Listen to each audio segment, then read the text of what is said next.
What's going on, everybody?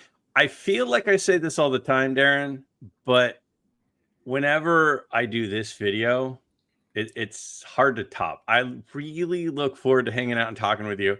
And I know I say this is one of my favorite videos of the week or of the month, and I like a lot of them. Otherwise, I'd stop doing them. But I really like getting a chance to hang out with you for 45 minutes to an hour. Me too.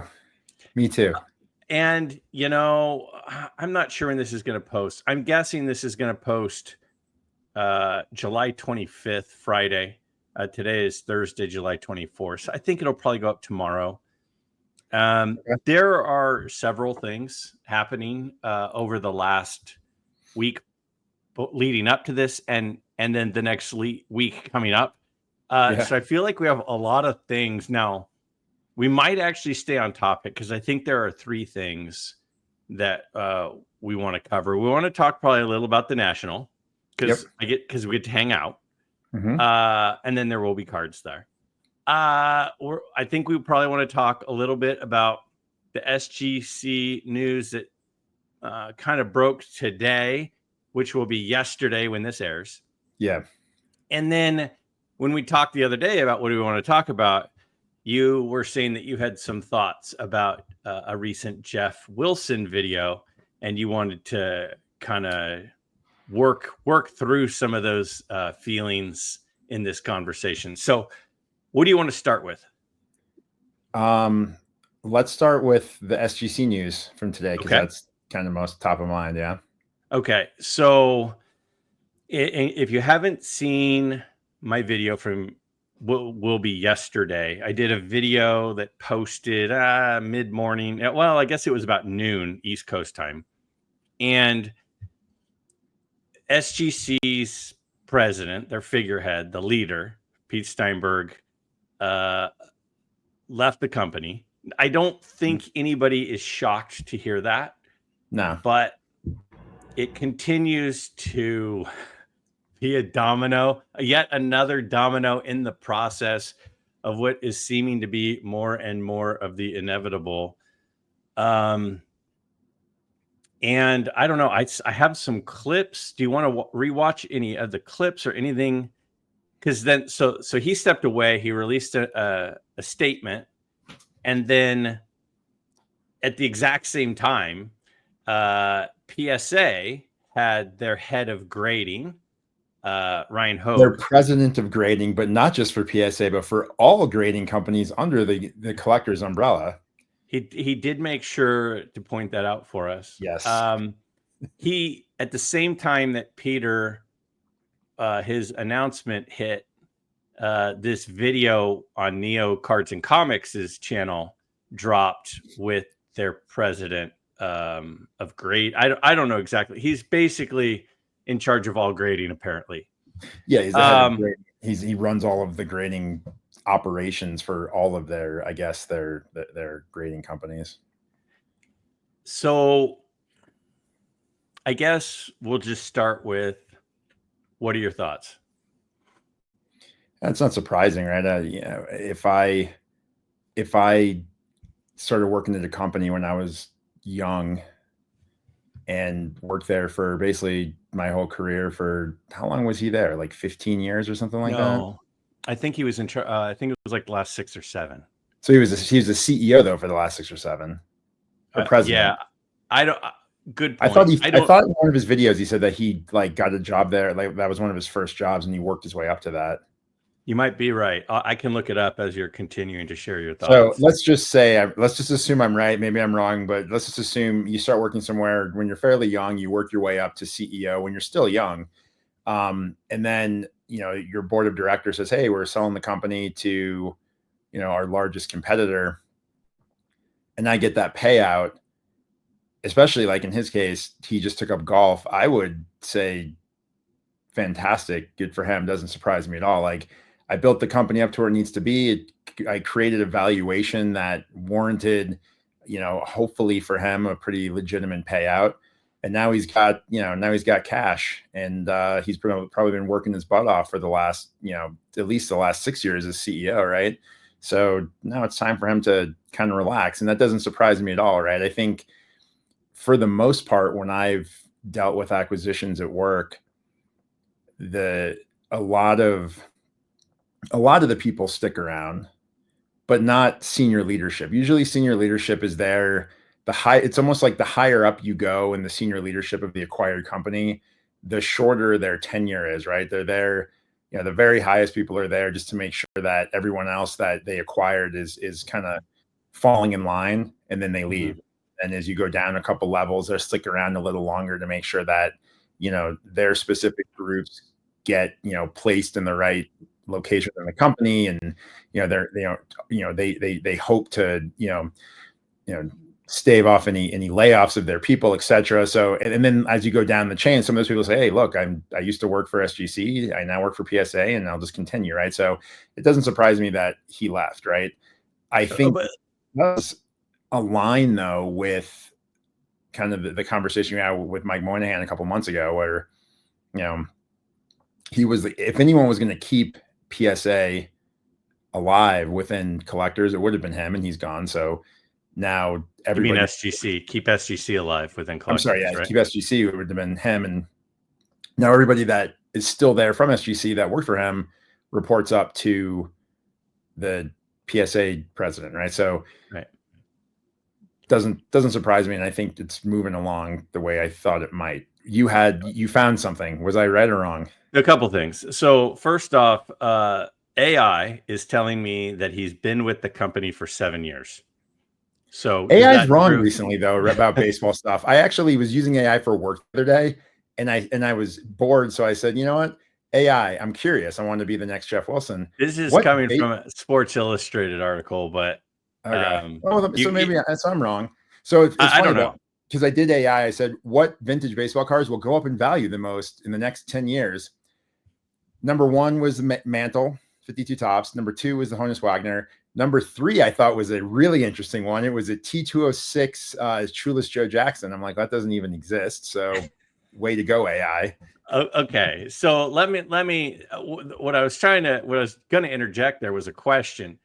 We're not surprised that Peter left. No. I'm a little surprised. I'm a little surprised that 6 days before the National is the moment that the parting happened. Now it makes sense because now he doesn't have to go to the National and act like he still, cares if he was on getting ready to board a cruise ship. My question for you though is this: do you think Peter said, I've got a bunch of money now, I don't need this job, I want to leave, and PSA was like, I mean, if you want? Do you think B, PSA from the start said, give us 16 months, here's your payday, here's your severance, we want to have a smooth 16-month transition? Because I guess it's been a little more than that. It's been about 17 months. Because I think it was leap day, February leap day 2024. So it's been about 15 months, or let's see, 17 months. Yeah. And so do you think it was that, or do you think it was, I mean, who, in your opinion, when was it decided that he would leave now, and whose decision was it? What's your prediction on that? So, and that's a tough one, right? I think based on at least the passion he showed up until about 13, 14 months ago, I wouldn't think it would be option A, where he said, I got enough money, I'm out of here. I would guess that it's probably B, where they said, hey, we're acquiring your company, we want you to stay on for continuity, and this is how long we expect we'll need you for. We'll pay you X amount of money, as your compensation through that point, at which point we'll pay you some lump sum amount of money as like a severance thank you, and then you're free to go. I think that's probably more likely than A. But option C, which would be he wanted to stay and they canned him, that's a possibility, right? I think a lot of times somebody from a smaller company, especially someone who grew the business, they get acquired. They're like, hey, I grew my business to, from something to something very successful. I have a very strong customer base. I'm going to take some of what we learned and I'm going to help shape the new company. And then leadership of the new company is like, yeah, no, the person that gets to shape it's the one that paid for it. So sorry. So I think my guess is it's either he had disagreements with leadership, so he left with a nice severance package, or it was pre-agreed upon and he left with a nice severance package. But I don't think it's them saying, please stay, and him saying, nah, I spent years building this up, but now I just want to go hang out on my new boat, right?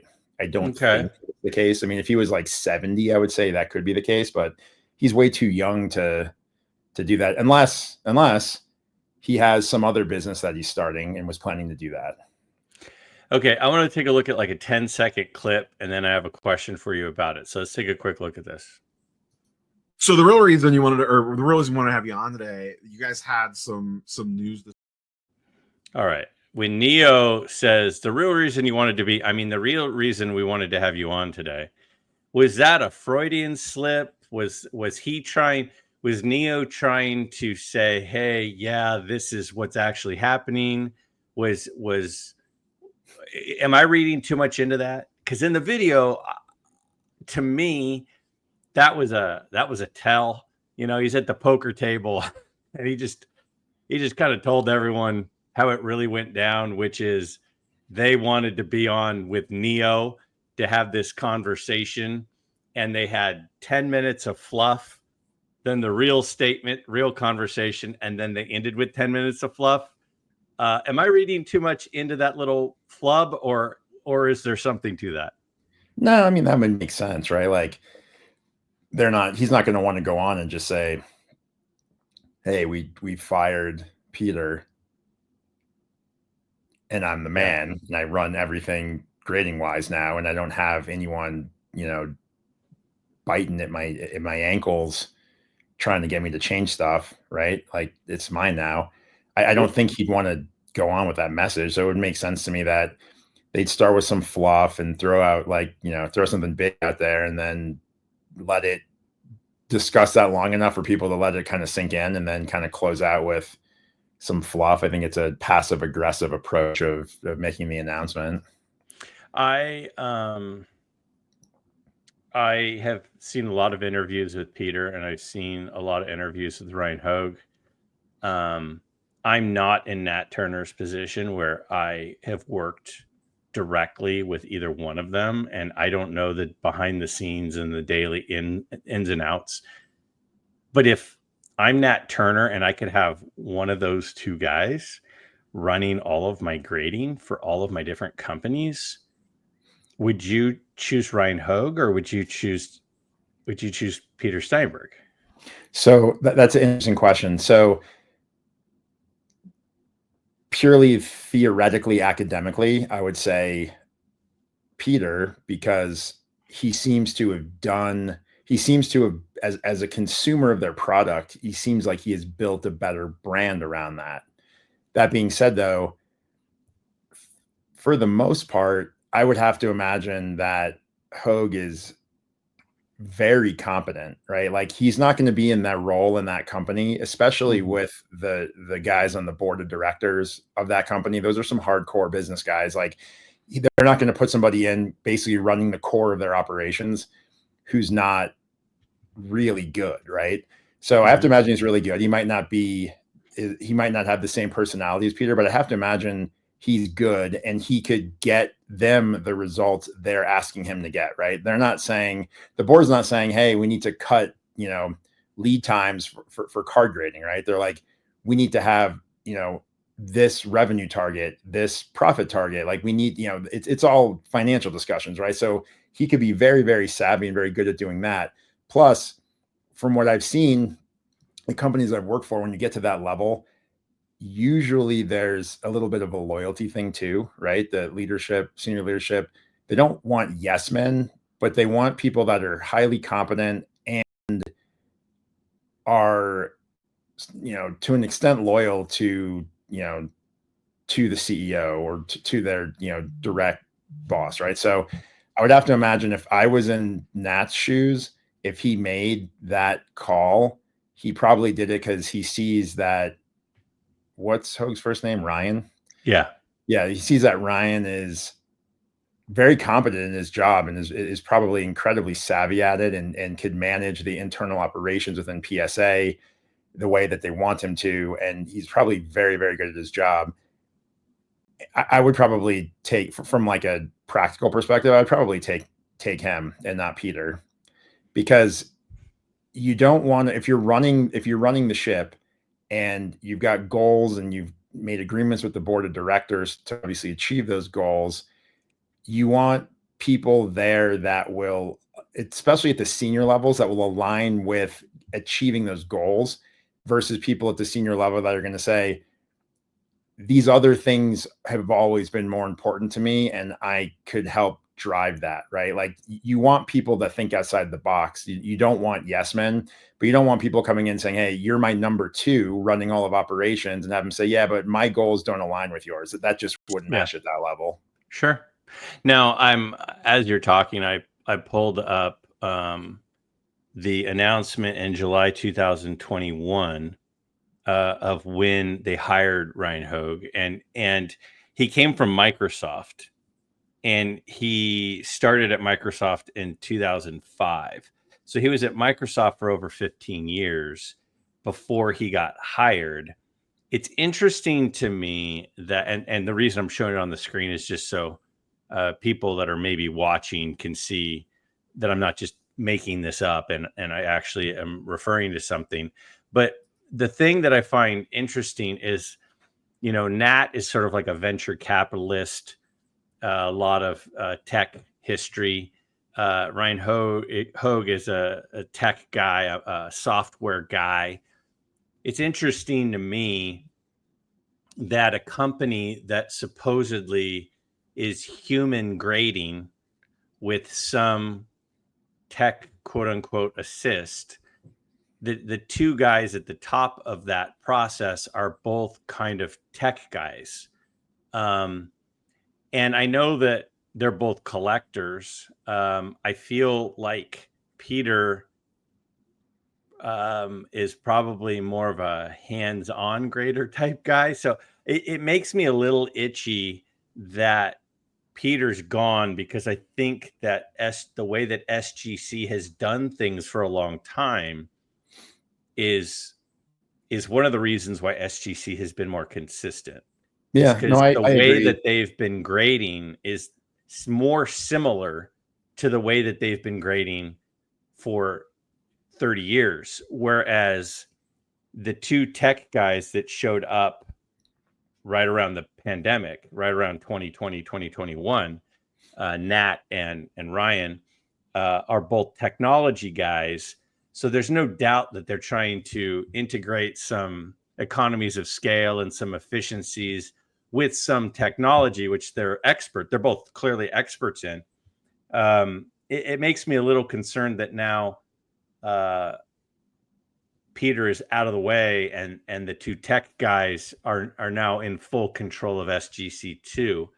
So it'll be interesting to see what the next 6 months look like for SGC's grading standards and consistencies and things. So I guess, and I don't want to belabor this point too much because we have two other things we want to talk about, but I guess my final thoughts are, what are your thoughts for the next 6 to 12 months for SGC? I mean, Peter's gone.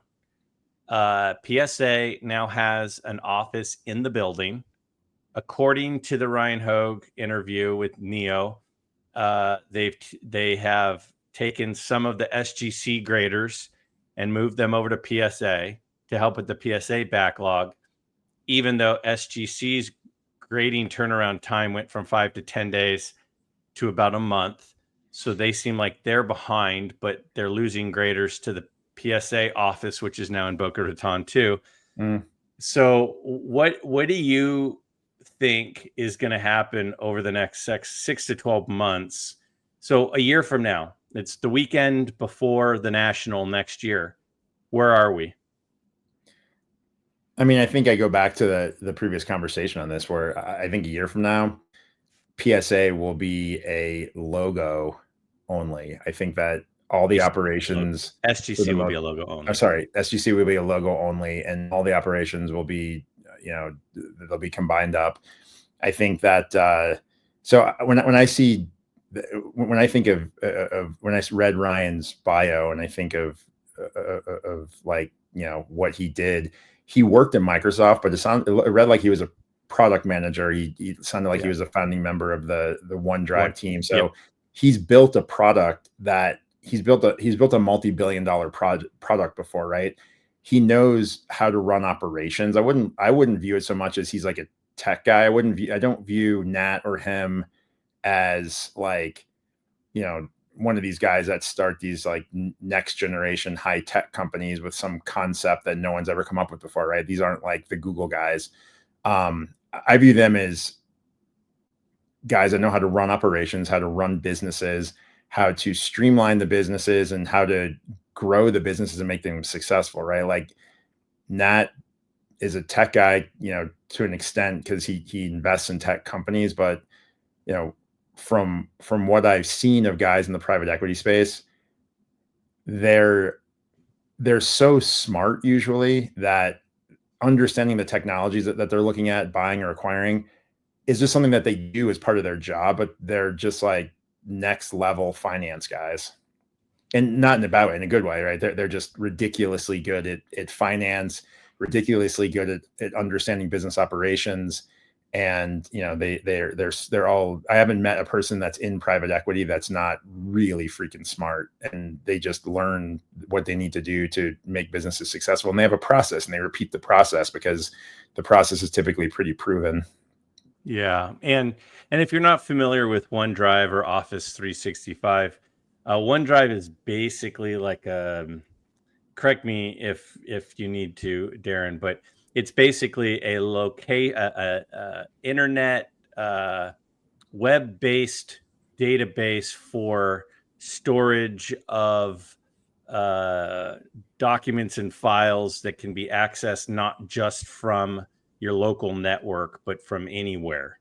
Yeah, OneDrive it's like cloud storage. It's like cloud storage for your work files. For Microsoft's version. Right, Microsoft's version, yeah. And then Office 365 is basically Microsoft Office, which is Excel, PowerPoint, Word. And they took it from a disk you used to load onto your own computer or your own laptop, and now you use the internet. You use those through a cloud-based system. Basically, there's no longer a DVD or a CD that you load it onto a device. It's in the cloud, and you use it through the internet. And so it's basically taking. It sounds like he was involved in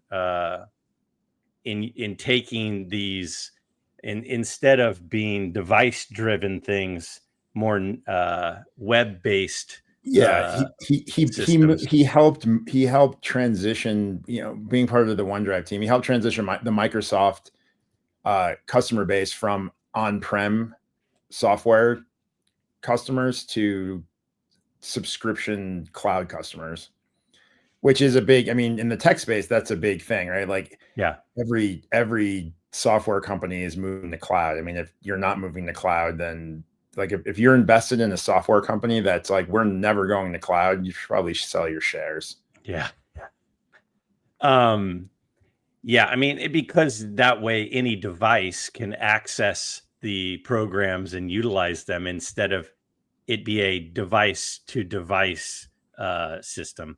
Yeah. And the other thing with OneCloud, though, it's a collaboration tool, right? Like if I could build a PowerPoint for a presentation and post and then save it to my OneDrive, and then send you a link and say, hey, can you open this and, review it and tweak it, right? So it's a collaboration tool. And if he was part of the product team that built the collaboration tool, perhaps we'll see more like collaborative like tools that come out from from PSA, because that's like wouldn't say it's a paradigm shift. It's a way of thinking about how to interact with your customers, right? And allowing your customers to interact with each other. So obviously it's not going to be like OneDrive, but I would assume there'd be some new offerings that create more collaboration between customers if he was on that team, because that's like the mindset behind creating that in the first place. I think we're probably getting into the weeds a little bit now. Now I'm interested in what we're saying, but I think a lot of people listening. Yeah, no, this is going to get boring. What are they talking about? I think probably a lot of the partnerships with eBay and some of the partnerships with, some of these other things that they're doing about being able to buy and then grade and then, post for sale, and a lot of that syncing by sharing these cloud-based systems. Those two guys probably had a big hand in at least the conceptual thoughts of doing that. But again, so 25 minutes we just spent talking about that. Now, the other thing, the thing that you had said that you kind of wanted to share some thoughts on, was the Geoff Wilson thing. So Geoff Wilson, if you're not familiar, I mean, all of us know Geoff Wilson. But Geoff Wilson did a video the other day, and I just want to introduce the topic before I ask you for your thoughts on it. So I'm going to show a quick 30-second clip, which is the first 36 seconds of his video that we're going to be referencing, and it will give you a pretty good overview of kind of what it's about. So let's take a look at this real quick. It's really, really, really, really, really bad sports card investing advice. Yet it is being repeated all over social media today, and it is probably something that you have been told. And that is, buy the card, not the grade. Well, if you care about your cards from an investment value, if you care about what your collection is going to be worth sometime in the future, that advice is horrific, and I'll tell you why next. Okay. Hold on. Thanks for showing that, because now it gets me spun up. So go ahead before I go. Let me continue to just kind of set the stage for you before you do a Darren minute. I will say a couple of things. First, when he first posted that video, the card on the thumbnail was actually a 54 Hank Aaron, a 54 Topps Hank Aaron rookie card. That was it was a Jackie Robinson, 54 Jackie Robinson, I think. Oh, was it? I thought it was Aaron, but not orange, I think. Okay. Whatever it was. It was a vintage card. Now, if you look on the screen, he changed it to the Jordan. So it's now the Jordan rookie card. I commented on your comment and said, "I'm going to give you hold on. I'm going to give you time to blow it up." I called him out for that in my comment. A lot of people in the comments, including myself, because I'm not a negative commenter. I haven't done a reaction video on this because I wouldn't have a ton of positives to do, and I don't know. I don't want that done to me. So I haven't really gone there with really anybody. The only people that I'll sort of speak truth about are the grading companies, because I feel like I'm defending the average collector. When there's a channel, they might have opinions that are different than mine. So anyway, so Geoff made that statement. He went on to give lots of examples of how PSA 10s have gone up more than PSA 9s. In that discussion, he used a lot of modern cards as his examples, but he also used some vintage cards as examples. In the comments, quite a few people that we know, people in the community, including myself, and I should pull up my comment, and maybe I will as you're talking here in a second, but said, you're talking about 9s versus 10s, and you're talking about that's not always the case with vintage cards. And then he responded to me, and I think a few other people who had made a similar comment, which was he was speaking more about modern cards and vintage cards. And And Pull that's up when your you changed the comment, thumbnail. and Okay. I sub-commented on his response to you. Okay. Let me find it. Oh, it's right here at the top. So let's go ahead and pull it open, and I will zoom in a little bit. Okay, Mookie's right below me. Okay, I'll read it in case people are driving or listening or something. I wrote, this is 8 days ago. I wrote, as a content creator who commonly says by the card, not the grade. Move I your don't mouse. think... I don't want to keep seeing Theo put his hat on. Thanks. Oh, sorry. Sorry, As a content creator who commonly says by the card, not the grade, I don't think you're accurately applying the meaning of that phrase. What it means is just because the number says it's a 7 doesn't mean it's as nice as some cards that are graded a 6. Blindly, the averages you shared are true. He cited a bunch of what a 10 sold for versus a 9, etc. But when vintage collectors say that, they're simply saying something different than what you just did a rebuttal for. I respect you and your channel and efforts in the card community very much. I've been a viewer for years, but I do believe you're misinterpreting that term in this video.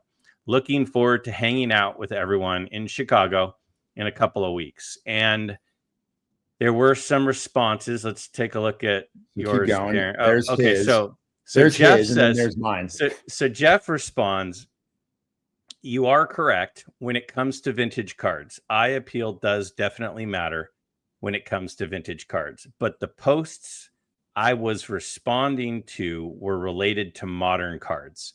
I should have specified that. And then I said, Darren says, you were only referencing modern cards. Your thumbnail was a picture of a 54 Topps Jackie Robinson. No spin, bro. Nice spin, bro. Nice spin, bro. Sorry. Okay. So your thoughts. Okay. So first of all, I watch his channel sometimes, and I don't know, he drives me nuts. He's like, he focuses on investment value, but can never pick cards that go up in value like ahead of time, right? Like it'd be like if you hired a stockbroker and it's like, hey, the market's up 20%. I performed it like 8%. Okay, cool. Well, that sucks. Like if you gave me no advice, I'd be better off, right? Like that's kind of how I view him a lot. Most of the time when he's talking about, oh, here's an investment, like he gives concepts like, oh, cool. It's like, if you bought this card 10 years ago and then you did, it's like, cool. That's like me saying, hey, if I had bought Amazon stock in 2002 and Apple stock in, June of 1997 and Nvidia stock in 2015, and I bought this much of it, I'd be a billionaire. No shit. But you don't know that stuff. And you can't look back, you can't look in hindsight and be like, let me tell you how this will work. It doesn't take much. It doesn't take any knowledge of your subject matter. And that's the thing that drives me nuts about him is he pretends to claim that he is a sports card investing expert, but doesn't really know anything about sports cards. He knows about breaking. He knows how to monetize his YouTube channel and have people buy his app and things like that. Like his app is good, right? It tracks numbers because it's not giving advice. It's just feeding you data. And that's what he should focus on. He's really good at getting data and feeding data to people. He's not good at investing, and he gives shitty advice just like that, right? So he comes in, and of course it's super relevant to everyone in the hobby. Well, if you bought a 52 Topps Mickey Mantle and a 9 10 years ago, you wouldn't have made the same ROI if you had bought a PSA 10 years ago. Cool. There's 3 of them. How many people that are watching YouTube channels can afford a card that probably will sell for $50 to $60 million if it ever sells? So that's a shitty example. It's really easy to prove your point by bringing up the few examples that are relevant, but it doesn't apply across the board, right? So the fact that he said that's terrible advice, it just reinforces that he doesn't know what he's talking about. Again, he knows how to create businesses. He knows how to monetize. He's actually very good at giving you the data in a way that makes sense. But when he gives his advice, he gives advice as if he's like the Warren Buffett of sports cards, but he's really like, the Bernie Madoff of sports cards when it comes to investing. It's just ridiculous. And his whole point, right? He gave examples of the mantle. He gave examples of the Michael Jordan rookie card. Yeah, if you bought it in 2016 and had it now in a 10, it's like, cool. That's true. It went up. But if you bought it in 2021, you're down big time, right? So the argument that the most iconic cards in the highest grades in existence go up in value. Yeah, cool. Like, I could have explained sports card collecting to my 3-year-old niece, and she'd be able to tell me the most iconic card in the highest grade possible will go up in value a lot. Like, it doesn't take, much business acumen to realize that, right? So that annoyed me. And then, I take it a step further where he's like, that is terrible, terrible, terrible advice. No, it's not. It's not, right? Yeah. If I'm buying like, a Cal Riley card, yeah, right. If it's a 2025 card, I want it in the 10 because if it's in the 9, it's not worth anything. So yeah, modern cards, but that's bullshit because that's not anything new. That's not an idea that he came up with. Modern cards, you just get in higher grades, right? Like if I look at my collection and I sort my collection by grade from 10 to 1, I think most of us, if you did that, if you looked at the cards, the newer cards would be the higher grades and the older cards would be the lower grades. Why? Because they're more expensive, right? It boggles my mind that he thinks it boggles my mind that some people actually watch this and do things based on what he said because he has such a shitty track record with it. But just getting so upset about giving that advice, it's annoying, right? He's like, hey, I need to make money, so I'm going to give more crappy advice. He was probably one of the guys that bought the Jordan rookie at $700,000 in 2021. So now he's like, hey, if you could buy a Jordan rookie in the 10, doesn't really matter what you pay for it because it's going to keep going up, right? You can't give examples of something using like the most extreme outliers and then use that, especially the most extreme outliers in hindsight, and use that as your argument for, hey, this is good advice moving forward. He just doesn't know what the frig he's talking about. I don't want to use the F word on your channel because my niece watches this and I don't want her to see Uncle Darren swearing, at least with that.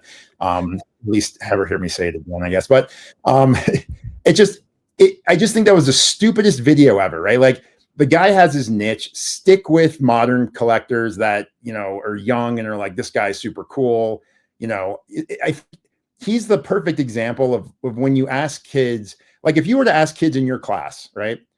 What do you want to do when you grow up? If you ask like a little kid, they go, I want to be a baseball player. Cool. Like, that's an awesome goal. But if you ask kids in high school, what do you want to do when you grow up? Right. I think these days, the majority will be like, I want to be an influencer. And it's because of guys like him that are like completely full of crap and, give shitty advice, but they have a lot of people watching them. So they make good money on it. Right. Like he's good. He's a hell of a manipulator. And I guess he's good at business because he has a huge following, or at least good at marketing, I guess. But yeah, when he got all worked up about that, that's absurd. And his advice to not follow that rule is stupid because, let's put it this way. Let's say I buy a card, right? I buy a vintage card and it's a 4. And it's a really nice 4. And I get it for the price of a 4. And I crack it and I get it regraded and it gets a 6. Cool. It's worth more money now, right? So if you're buying the card based on eye appeal, purely from an investment perspective, because that's what he talks about, right? He's not a collector, right? The dude traded some of the most iconic cards ever for a freaking Steph Curry patch cards. Stupid thing ever. So then he sold or he traded away. Yeah, it was like a 52 Mantle and a Gowdy Ruth and something else. And he traded for a Steph Curry patch card. So he's not a collector. He's just a guy that said, during COVID, this is something that's very popular. So I'm going to pretend to be an expert in something I know damn shit about. And I'm going to become very rich because I know that my personality is one where I could manipulate stupid people into watching me and believing me and taking my crappy advice. And I could, pump and dump and then sell them apps and all this other crap. So I I disagree with his position on that, and I think he's full of shit. So that's my thought on it. So our first full-blown Darren vent session. That just pissed me off, because if you're new to the hobby and you take if you're new to the hobby and you hear his advice, you're gonna be like, I can't participate in the hobby because I can't afford vintage cards in 9s and 10s. And then if you're new to the hobby and you take his advice from, the modern perspective, you're spending a bunch of money on cards of guys. It's like, oh, this guy's card is worth, there was an article in the most recent PSA magazine, and it was the 10 most valuable cards of pitchers ever sold. It had like a Ramley 8 Walter Johnson. It had Koufax rookie in the 10. It had, Nolan Ryan rookie in the 10. It had, these iconic pitcher cards. But guess what the number one most valuable pitcher card ever was? It was the Paul Skeens 1/1 auto, right? So let's say Skeens blows out his elbow next year. Cool. Good advice of spending, telling people to buy shit like that. And then he's done after 3 seasons. You're not going to be like, oh, he was the greatest pitcher of all time because he had 3 good seasons before he got hurt, right? So it just boggles my mind to me when he's giving advice to people to do that, because people overpay for stuff of guys that are good, but they're not proven long term, right? You're not going to be looked back upon as an incredible player if you don't play for at least 10 years, right? So guys like him drive that, and it bugs me, because not because I could care less if somebody is savvy and they're like, hey, I think this is a cool move, I'm going to do it. Great, good for you. I just think I just don't like it because people that don't really understand the hobby and are getting into the hobby, and they search YouTube for videos about sports card collecting, and this guy's shit pops up, and they watch it and they're like, oh, this guy's got 1 million subscribers or whatever. Yeah, he's got like, oh, I'm going to take his advice. He must know what he's talking about. And he doesn't. And that's the other thing. When it annoys me when people act like they're experts in something that literally don't know anything about it.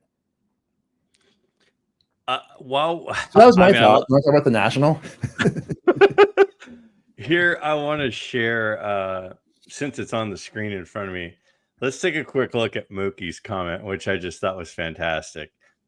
Right below mine, Mookie says, it is a bold strategy to tell your customers buy the grade and not the card, but okay, you should require Cards HQ patrons to watch these 30 minutes before they buy PSA 9s at your store.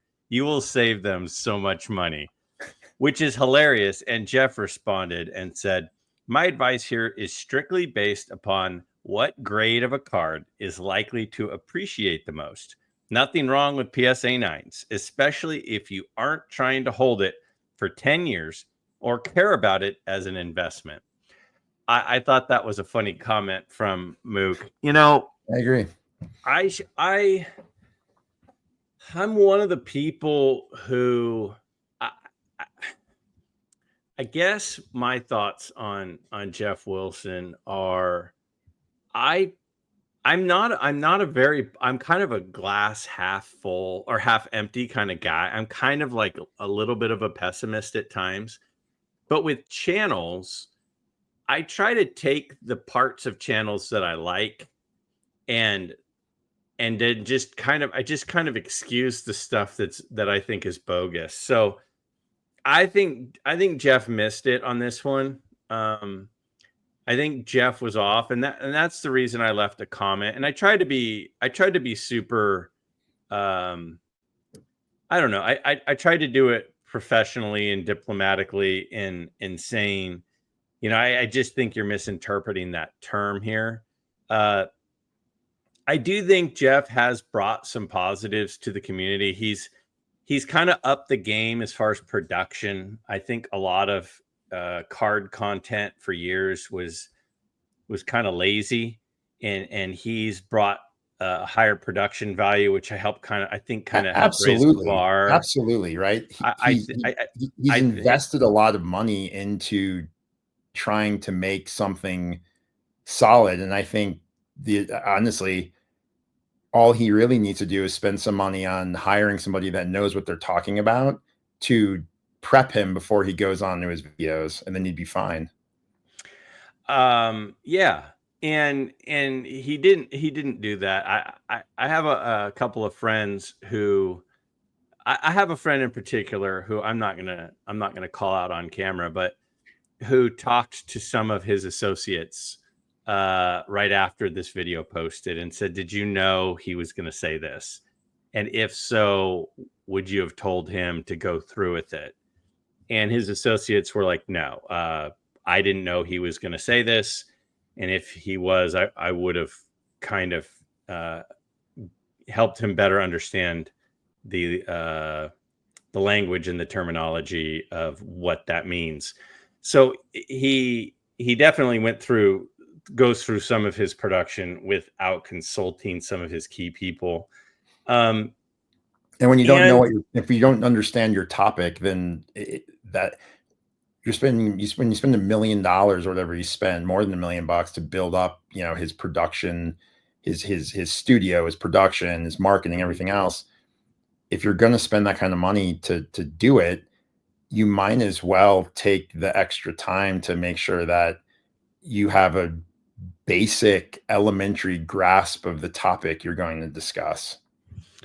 I can't disagree with that. And I was in a group chat with a few guys the other day. And again, I didn't ask anybody, I'm not going to use people's names because I don't know if they're okay sharing what they maybe said to me directly, but I was in a chat with a couple, 2-3 guys, and we were talking about this video, and they were talking about how they were going to do sort of a rebuttal to what he said. And I said, I just don't want to go there.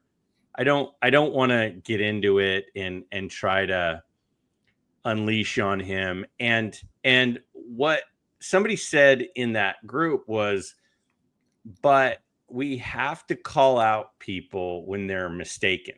When somebody is saying something that is misleading, whether it be intentionally or unintentionally, now people might see that video, because a lot of people see his videos. I mean, this has a lot of views. I mean, it has 10,000 views. So 10,000 people saw him say this, and he has one of the biggest, if not the biggest channels. And now a lot of people might misunderstand what that term means. And so what the person was saying is, no, we have to correct incorrect information, because otherwise other people in the community might not ever understand what the proper terminology is. And that's why I thought it would be interesting to hear your thoughts on this, is because I agree with everything you said, Darren. I mean, you're right. You're right. He was wrong here. He missed the boat. And he has done some positives for the hobby, but there are some things that I struggle with a little bit, and nobody takes more heat than Geoff. Nobody takes 100% agree. Like, yeah, I have nothing against him. Yeah. I have nothing against him other than when he should just stop giving advice, right? Yeah. Stick to discussing topics, stick to discussing, data points, right? He does a great job with that. He does a great job with marketing, card breaks, doing this stuff for like kids in the hobby. Great. Just his advice is typically bad. And the problem though is, what he's really good at is production, card shows, showing deals at shows, explaining his reasoning on why he's making certain deals, why he's okay letting one card go in exchange for a different card because he sees potential in it. He's really good at, like you said, his apps, and he's done a lot of good things. But the problem is his sweet spot of what he's actually really good at is not in sync with the name of his channel. And the name of his channel is Sports Card Investor. If we turn on, Squawk Box on MSNBC or whatever it is, which is, all of this, stock analysis and companies and advice and different people giving their takes. And they never talked about stocks. They just had really good production and Yeah. talked about these other things. He really but the thing is he posted this on his Geoff Wilson channel. Yeah. And this is probably something more for the Sports Card Investor channel, not the Geoff Wilson channel, because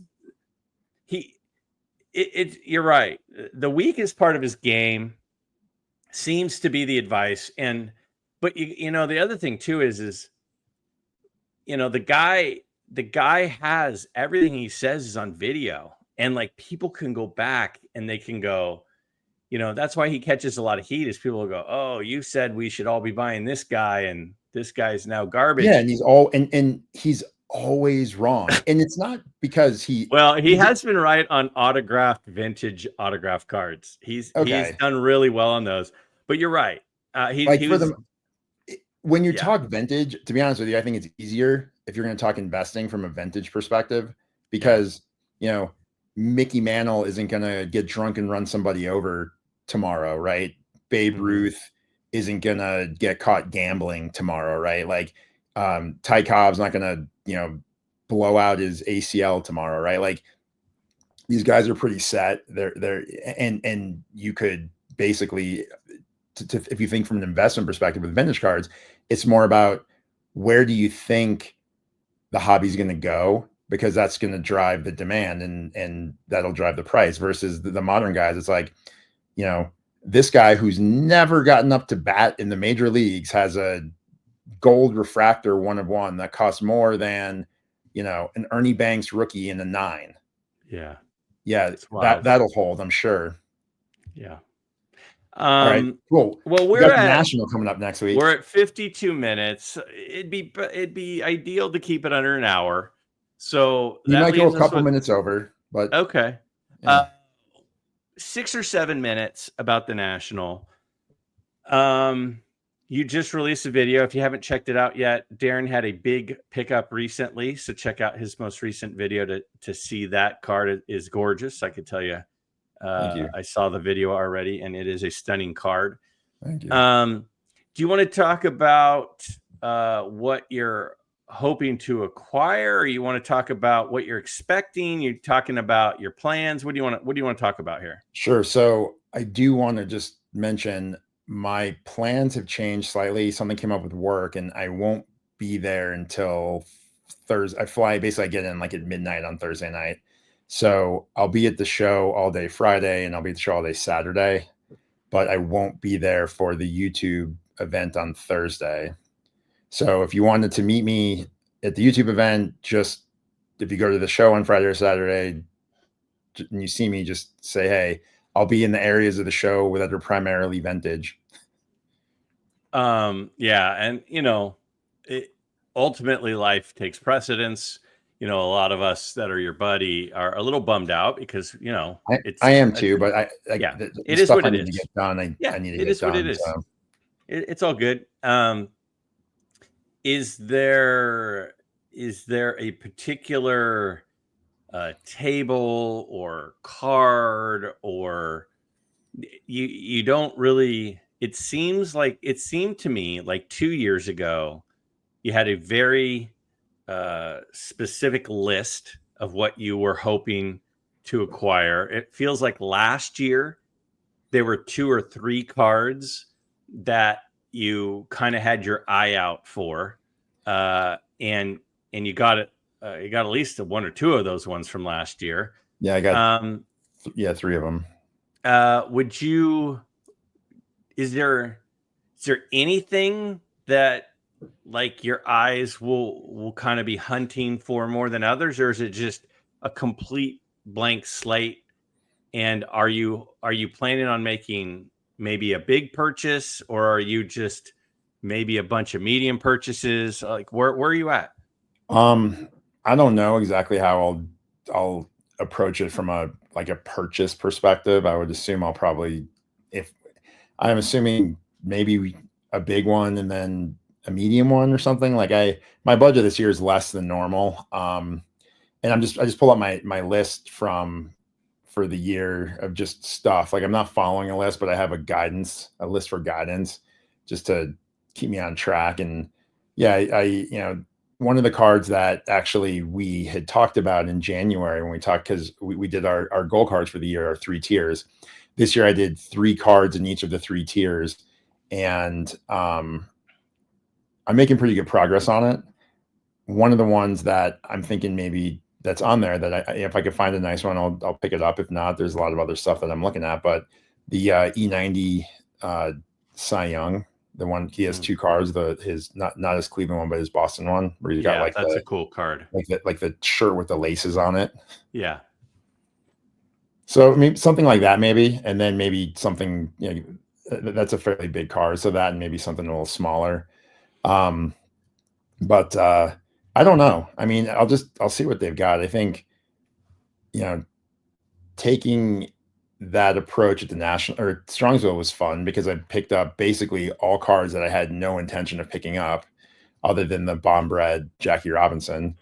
So while we're talking, I decided to pull up our goal cards for the year. So you had said the 54 Red Heart Mantle, the E121 Ty Cobb, and the T205 Christy Mathewson. That was your 3rd tier. And then in the middle here is the E90-1 Cy Young you were just talking about. Yep. Hey, look, there's the E90-1 Ty Cobb. No spoilers, but there's an E90-1 Cobb, and then there's an R312 DiMaggio, which I believe you picked up, right? Yep. And then another tier, you've got a T206 Bat on Shoulder Ty Cobb, a 52 Topps Willie Mays, and the 144 Babe Ruth. So that was at the start of the year. It says 2024 targets, but it was I noticed that. Yeah, but these are our 2025 targets. Yeah.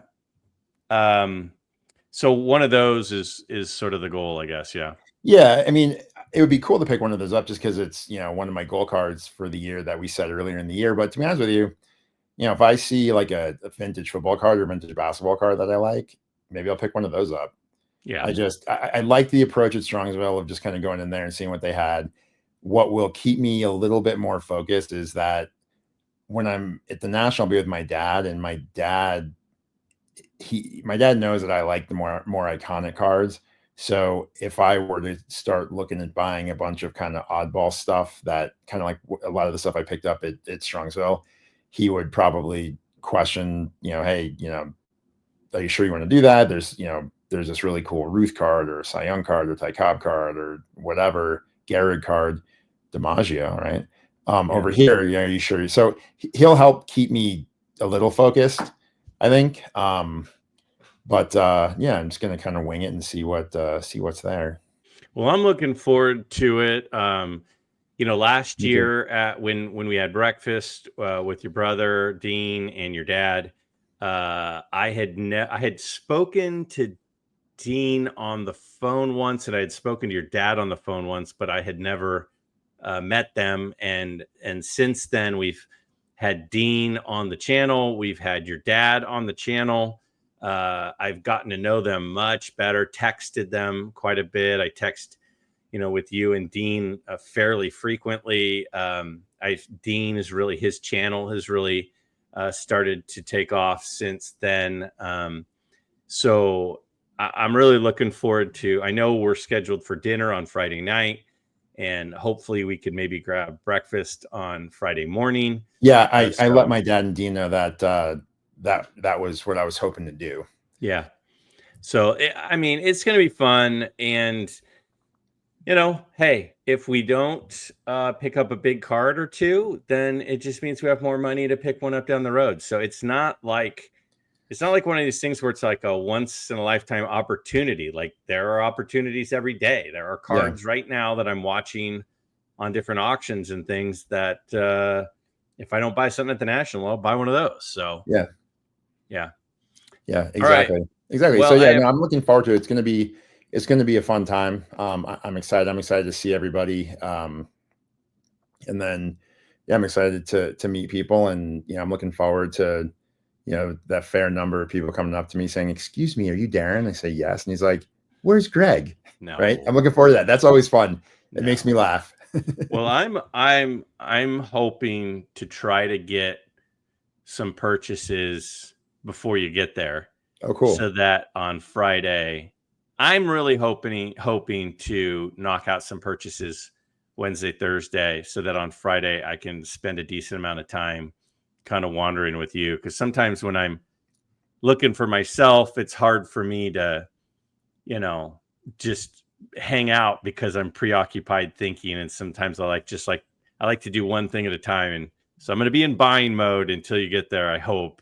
And then I'll just be in hangout mode with you and be your wingman. So nice. That'd be awesome. And then I'll try to shop for my cards with you on Friday, and then Saturday I'll leave fairly open from a strategy on the floor perspective. So when other people are looking to potentially pick up like a goal card of theirs, come grab me before you buy it. Nothing makes me happier than watching somebody get a goal card. So if people want to do that, if people haven't bought their goal card yet by Saturday, grab me so I could experience it with you. For sure.